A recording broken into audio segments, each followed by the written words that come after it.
And there's one AI engine that was created for physicians. It's so good, it's been endorsed by the New England Journal of Medicine, JAMA, the Journal of the American Medical, and it's pretty remarkable. You have to check it. I mean, I asked them a question a couple weeks ago, and they hadn't included the two most recent references. But, I point that out and they go, oh, yes, of course. And then comes that paragraph. But yeah. Welcome to the Wellness Growth Code podcast. I'm your host, Justine, and this is where we talk to leaders in the health and wellness space about what's actually driving growth right now, from visibility to smarter systems to AI. No fluff, just real insights you can take and use in your own business. So let's dive into it. To get into today's podcast, it is a very important one. We're going to be talking about brain health, aging, and what we can actually do now to protect how we think forever and live as we get older. Because if you look at where the wellness industry is heading, this is one of the biggest conversations we're going to see more of. I'm really excited today. I'm joined by Dr. Paul Bendheim, the neurologist, clinical professor, and founder of BrainSavers, a program focused on helping people maintain cognitive health and independence as they age. He is also the author of The Brain Training Revolution, a proven workout for healthy brain aging, and he's been speaking about neuroplasticity and brain health long before it became widely accepted. Paul has been speaking about this for a long time, and joining him today is Craig Ullman, Head of Content Development at BrainSavers, who brings a background in digital media and education, helping turn complex science into something practical and usable. Welcome both to the show. It's so lovely of you both to join me. Thank you for your time today. yeah, it's great to be here, Justine. And I should have done my tongue twister exercise before I start. That was long listening to myself. So I'm really excited to find out more about your story, Paul. Let's start with you. How did BrainSavers come about? And also tell us, because I know this is deeply personal as well for you. Sure. So, as you mentioned, I'm a neurologist. I teach at the University of Arizona College of Medicine here in Phoenix. Mm-hmm. And my interest, ever since I was a resident and then a postdoc in San Francisco, was in dementia and neurodegenerative diseases. I worked early in my career on what everyone knows as mad cow disease. Mm. And then 2.5 decades ago, I met a fellow, Daniel Chain, who is from a luminary family. His father was a Nobel laureate for the discovery of penicillin. And Daniel had started a company working on new approaches to treat Alzheimer's disease. Mm-hmm. And so I worked with Daniel for a few years.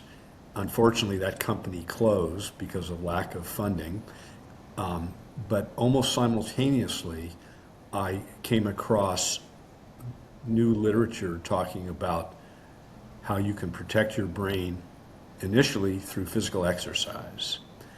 And I was intrigued by this, did a little bit of research in the literature, and came up with the idea for BrainSavers.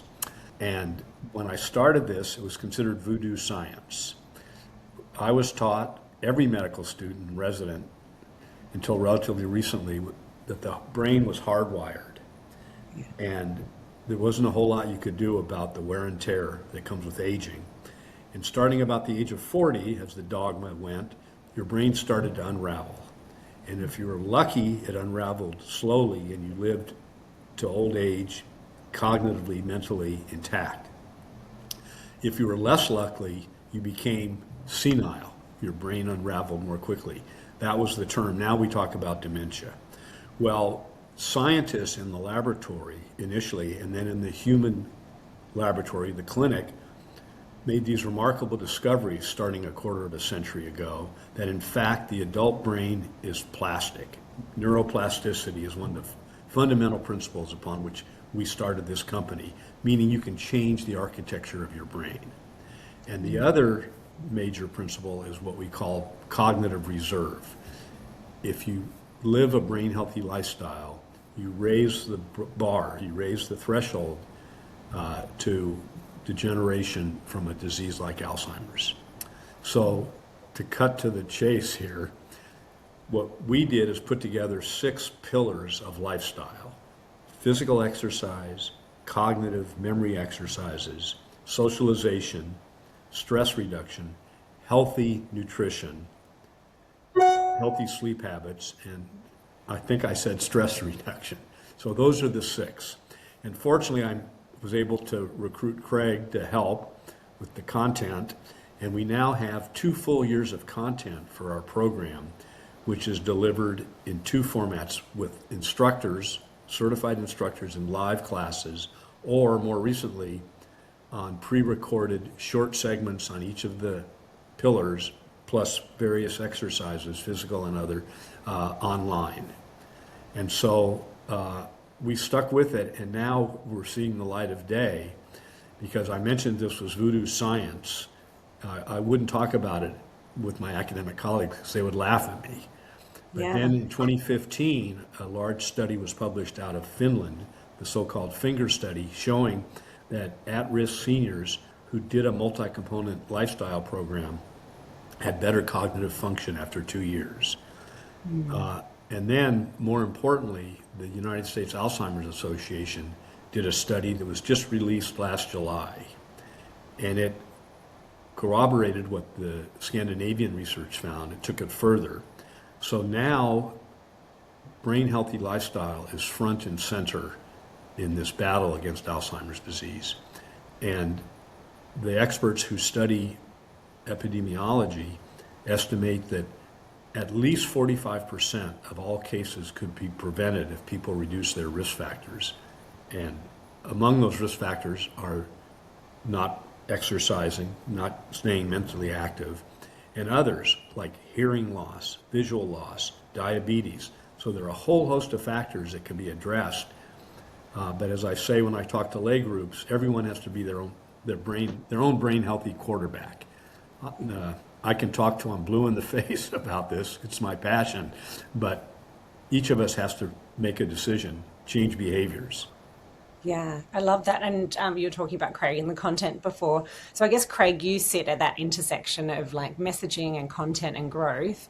When you're communicating something like brain health, what do you think people still are misunderstanding about it, or about dementia prevention? First of all, I'm really nervous about sitting at an intersection, so I wouldn't recommend that. Okay. Secondly, it reminds me of the old joke, if I knew I was going to live this long, I would have taken better care of myself. You know, Right. you don't, when you're 20, 30, 40, 50, you don't worry about being older, and you don't realize what you can do to really extend your new expression, health span.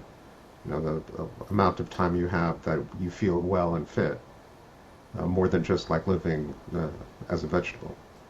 And you can actually dramatically improve your health span in youth and middle age by making the right decisions in terms of exercise and socialization and nutrition and basically all the principles that Paul's established.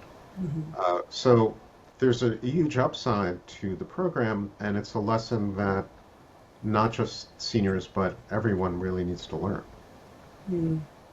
And I guess from a business perspective, how does BrainSavers actually find itself into people's lives? Like, is it organizations or partnerships or health groups? I would say it's all of the above. So what our primary line of business is, we have this 2 years of content, and we license the content to health insurance companies, to retirement communities, to YMCAs, to JCCs. Any place where seniors gather is an appropriate venue for our program. So our clients pay us usually on a yearly basis for the content, and then we certify instructors to lead the program in these facilities. And so the instructors have access to a protected site on our website where the content is available for them to lead the classes. Gotcha. And I guess because a lot of our audience is health and wellness practitioners, most of them like are great at what they do, but they struggle to scale their impact. So what has been for you both some of the biggest challenges in turning BrainSavers from an idea into a real viable business? A lot. I'm a medical doctor. Yeah. Before I started BrainSavers, I knew that 2 parts of my brain had never developed, the music lobe and the dance lobe. Taking a stab at business, I knew the business lobe was at best severely shrunken. But we did a test of the program when we first developed it, and it met with a very positive reception among the participants. So I knew we had something that had the potential to do some good in the world. So we've stuck with it, and now because of all this attention based on these big academic research studies, it's gotten somewhat easier, and we've been able to recruit some real business folks. So I guess my take-home lesson to myself is if you have a good idea and you believe it, stick with it and never be afraid to ask for help. Build a team that can fill in all those areas where you're not even aware of your deficiencies, but they're there. Craig, what would you say? Yeah, it's really challenging to tell people, oh, do this, it's good for you. And you're better off trying to sell, do this, you'll enjoy life more. You'll have a better time. You'll feel better about yourself and the people around you. Make it inviting and entertaining rather than, cod liver oil. People used to take cod liver oil. Maybe people have forgotten that. Yeah, no, I did take my cod liver oil. Yeah. I never did, which was one of my problems. Well, I can see whose skin is really radiant and smooth and whose isn't. So there you go. Mine's called a filter light. Well, it would be nice to carry that around as well. So yeah, the orientation of the company, especially initially, was medical.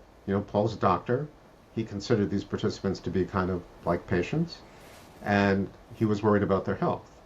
And that's great. There's a huge morality at the core of what Paul does. That's actually, to some degree at least, conflicting with the business imperative to get people to do this by emphasizing the pleasure they'll have, the richer enjoyment of life they'll have, the sort of intrinsic upside rather than, actually I guess it's the extrinsic upside, rather than the intrinsic upside of improving their health. So that becomes a side effect, even though that was really the initial impulse of the program. Yeah, I mean, that's a good point Craig has alluded to. We've tried to make the program fun to participate in and engaging. And I think what I learned early on is when people gather, the socialization aspect is huge. Making new friends, especially in an aged population where people may have lost their wife or their husband. Some of the testimonials have really resonated regarding that. And socialization is actually a huge factor in preventing Alzheimer's. I mean, that alone is incredibly important. Yeah, that's a good point too. Each one of the 6 pillars, the core of BrainSavers, each has independent evidence-based literature supporting it. What we've done is put them together into this hopefully fun, engaging, and beneficial program for folks. And I guess another question I always tend to ask on this show is AI, since it's so dominant everywhere, are you integrating it into any parts of the business? And I guess where does human expertise need to actually stay involved? Well, you still need humans as trainers, as sort of coaches in a sense, and for the seniors, whether that person's on camera or recorded a year ago, or in the room with you. You still need that human connection, which is a core part of the whole theory behind Paul's work. So AI isn't really appropriate for that, or it's actually bad for that. AI can help you generate some content, or at least kind of a mediocre content that you can then improve. Yeah. That's fine.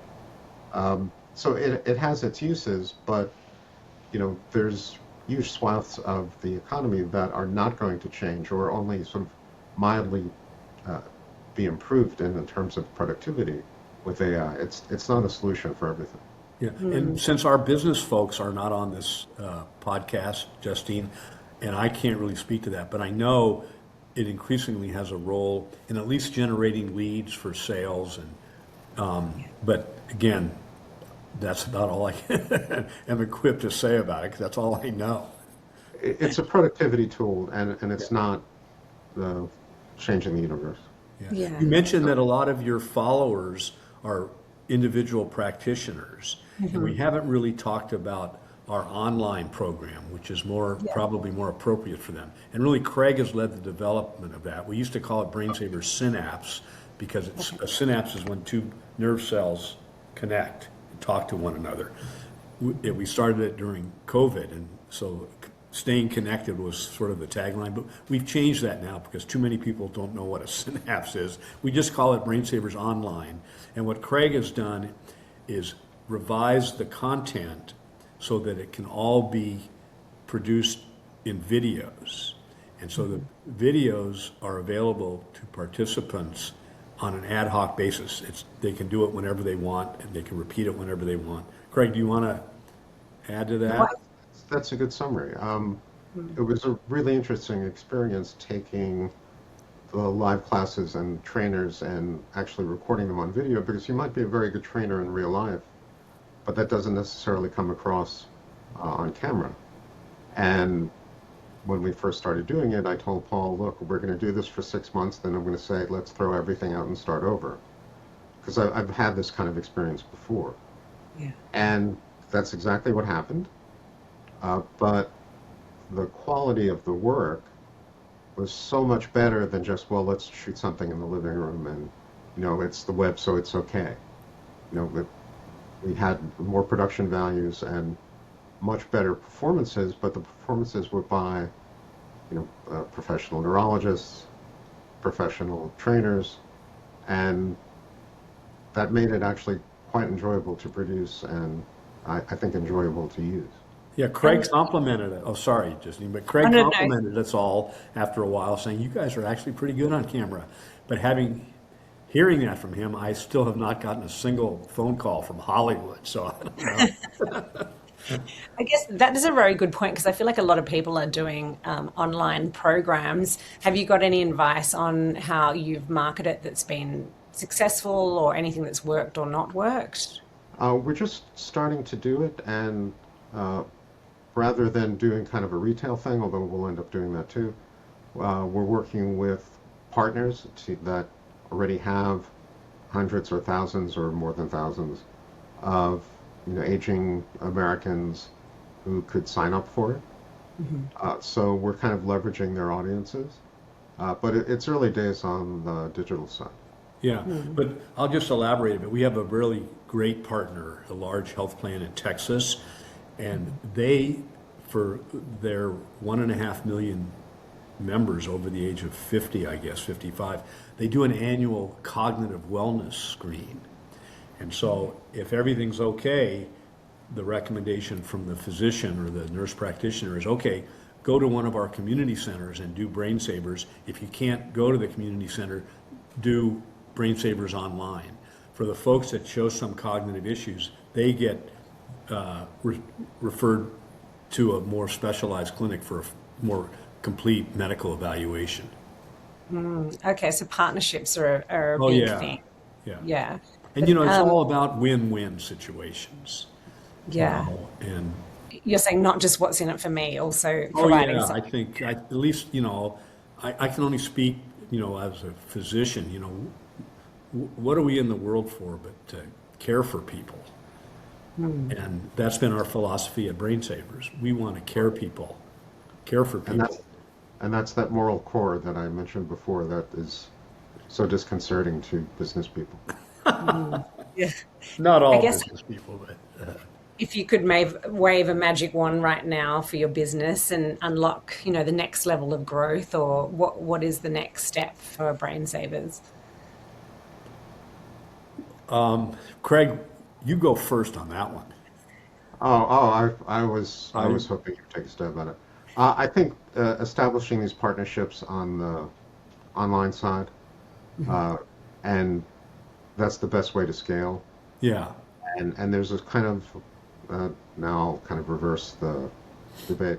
There's kind of a moral imperative for us to succeed because it really has a profound effect on so many people, and we know that from our live class experiences.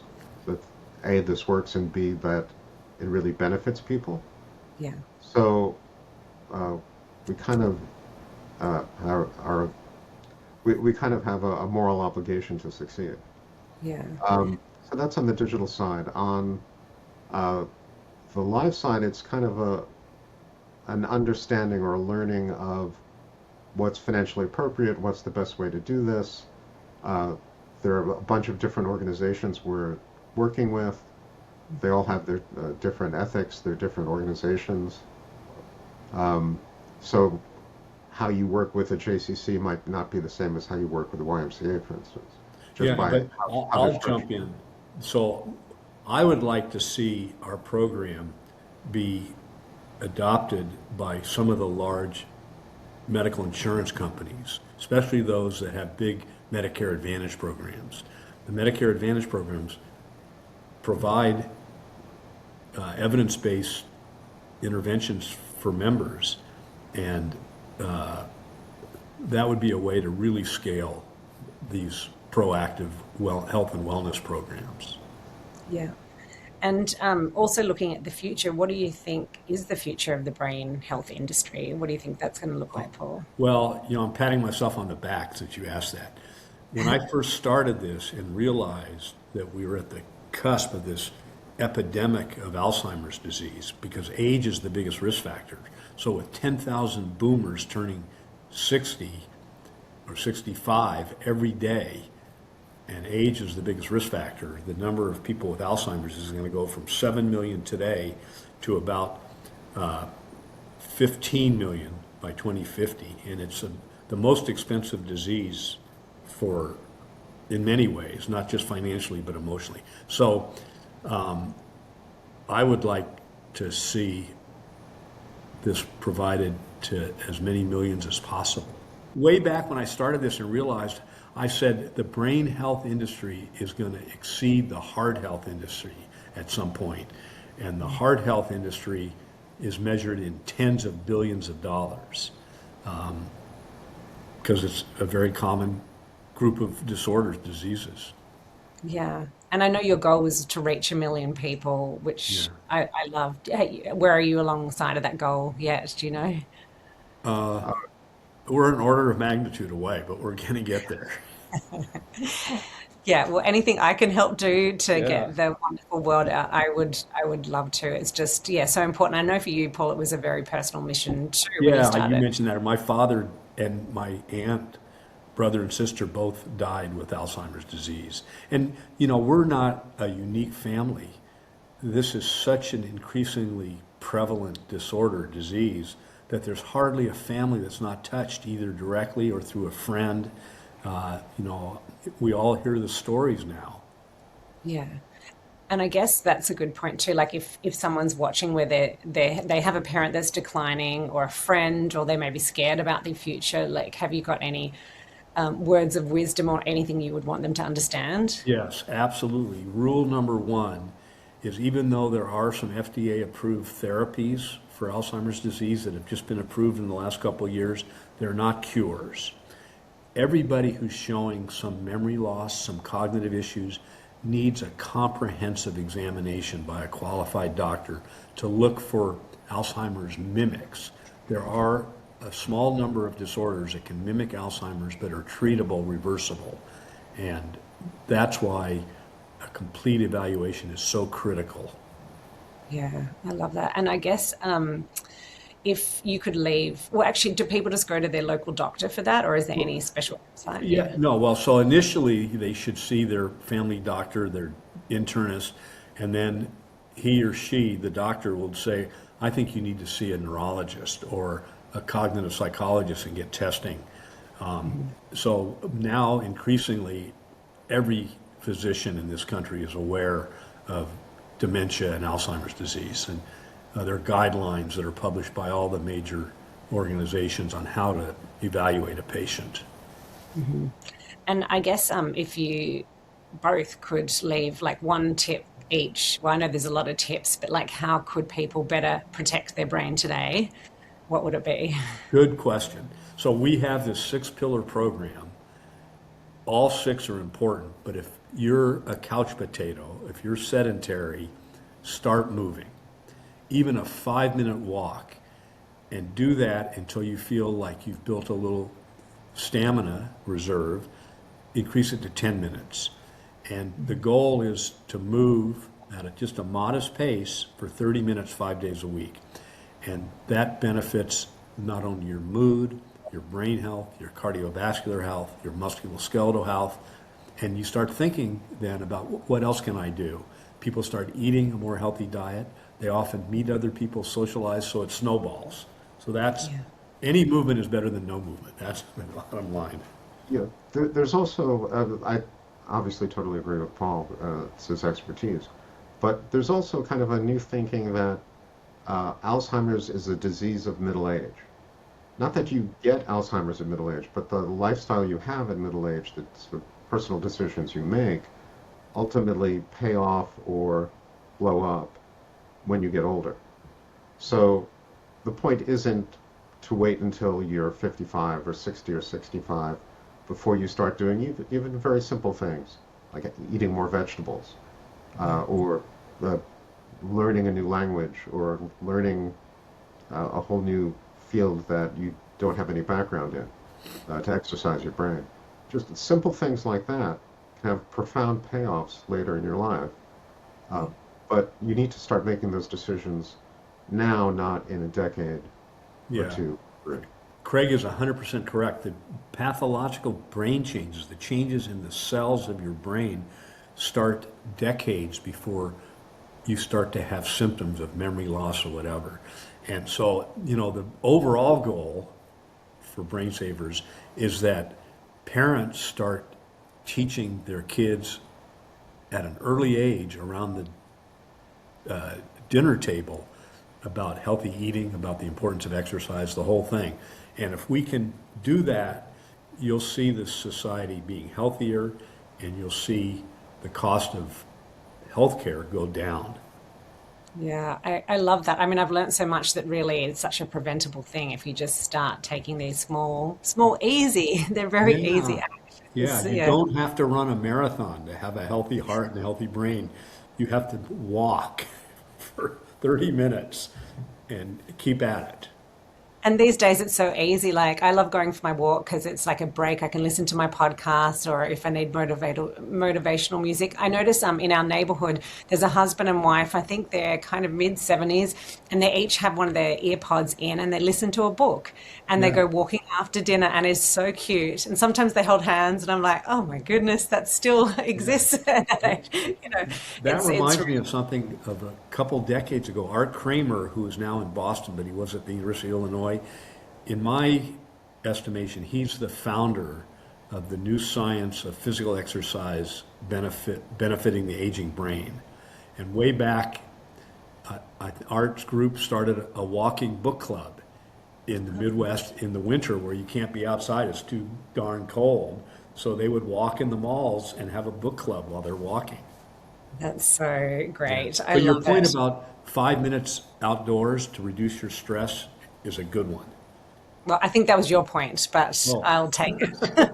Well, thank you. So if anyone wants to find out more, because I know you're like, I would just send them to the website, right? Because it's so informative. You've got so many tips. Yeah. And there's contact information there to get a hold of Craig or me or Eric, who's leading our sales and marketing effort. Okay. But we just want people to learn and practice these healthy habits. That's the goal. You guys are doing so much amazing work in the world. If you want more information, you can go to brainsavers.com. Thank you both. I really appreciate your time. It's been so informative and such an eye-opener as well for me approaching my 50s to what I can do and the easy steps I can take. So, Well, Justine, thank you. thank you for bringing this to more of the public's attention. We're all in this together. We're all getting older, and we've got to help each other. I love that. Yeah. Thank you so much for joining us. And if this resonated, share it with a friend or a colleague who's growing their business as well, or if they need some brain health tips. This is the Wellness Growth Code. I'm Justine. Thank you both and have a great day. Thank you, Justine. Yeah, have a good weekend, everybody.